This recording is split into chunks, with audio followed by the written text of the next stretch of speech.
হ্যাঁ, শুরু করেছি কিন্তু।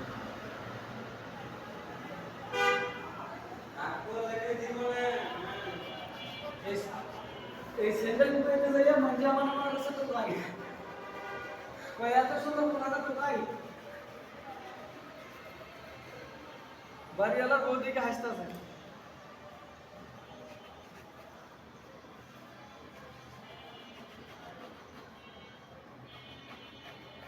এই গানায় দেখি করবেন কি হয়েছে যা করুন তাই খুশি। সারা এই হলো আমাদের পুডিং এটা কি নাম সিয়া সিম simple simple cemented tiles joint pillar এইটা দেখাও এই শালুরা একটু ভালো আছে জানি না আজকে কেন এরকম হলো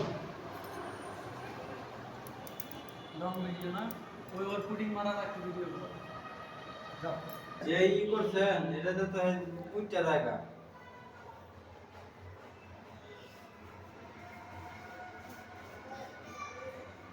মাথা দিয়ে না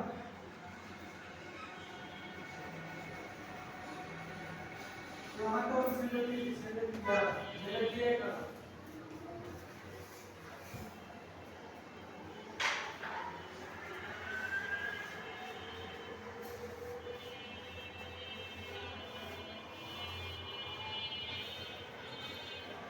পুনা মারা শুরু করো ভিডিও বন্ধ করো যাও ফ্যান পানি দিন।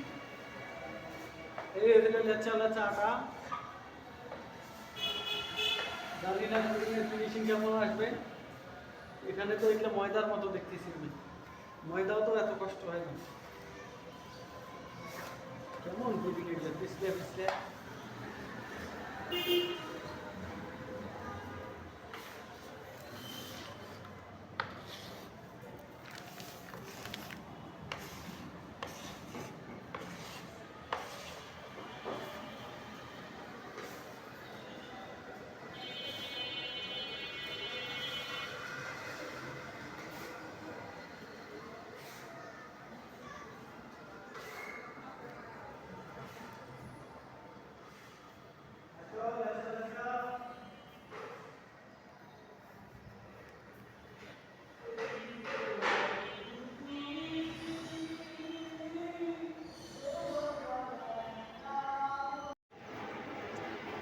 তো আমরা ইতিমধ্যে এই পুডিংটা মারছি আগে মারছিলাম ভালো আসছিল এবার মারলাম সেই একটা ভালো হইলো না এই পুডিংটা একটু পিছলে পিছলে লাচা লাচা এটা আমরা এখন মারবো স্যাম্পল নিছি মারি নাই আর ওইটা বোকাচোদা ও তো খোলা সাদা দেখতে সাদা হইলে ওর মনটা সাদা না ওর কাজগুলো সাদা না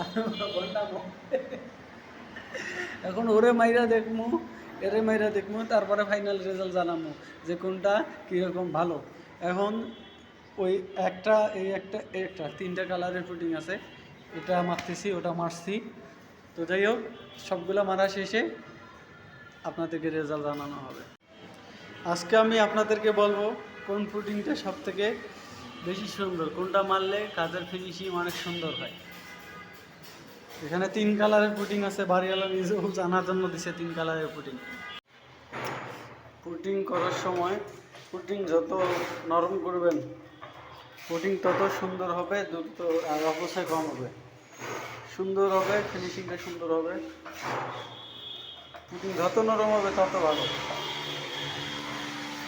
কাজ করে ফিনিশিং 100 সুন্দর করে কিন্তু দিন শেষে যদি পুডিং খারাপ হয় তাহলে আর কাজের সৌন্দর্য করে গেলাম মাঝখানের এই স্ল্যাবটা টাইচ করলে অনেক সুন্দর লাগতো বাড়িওয়ালারও বলছিলাম শুনে নেই তো যাই হোক আজকে আমি পুডিং করতেছি একা একা হেল্পার গেল প্রেগনেন্ট তাই মেডিকেল নিয়ে গেছে চেক আপ করাইতে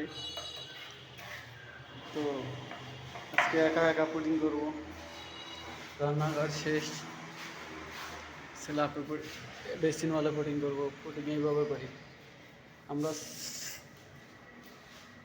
ভিডিও করতে করতে পুডিং পড়া যায় এইভাবে পুডিং করি আমরা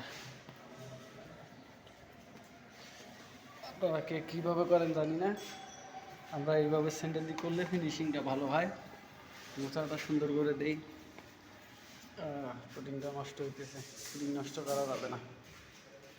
কাজ হল লক্ষ্মী, অপচয় ভালো না। রেজেক আমাদের হাতে, আমরা যদি কাজ ভালো করে করি তাহলে বরকতের অভাব থাকবে না। কাজ আপনা আপনি আমাদের কাছে চলে আসবে, কিন্তু কাজে যদি আমরা ফাঁকি দেই তখন আমরা আর কাজ করে খেতে পারবো না। ফাঁকিবাজরা কখনো কর্ম করে আগাইতে পারে না, কিন্তু যারা ফাঁকি দেয় না তাদের কখনো কাজের সমস্যা হয় না। আমি আল্লাহ দিলে নিজের কাম হোক, কন্ডাক্টরের কাজ হোক, মাসে 30 দিনেই কাজ করি, ভালোই আছি সংসার জীবনে। তো যাই হোক, ভালো দেখেন আর কাজ কাম সুন্দর করে করেন। সৌন্দর্যের মান গুণ সবাই চায়, সৌন্দর্যটা সবাই খোঁজে, সৌন্দর্যের দাম সবসময় বেশিই হয়। তো সবসময় সৌন্দর্যের সময় একটু পরিশ্রম হলেও কাজকাম সুন্দর করে করবেন। পরিশ্রম তো আমাদের যতদিন বাঁচবো করতেই হবে। ভালো থাকেন।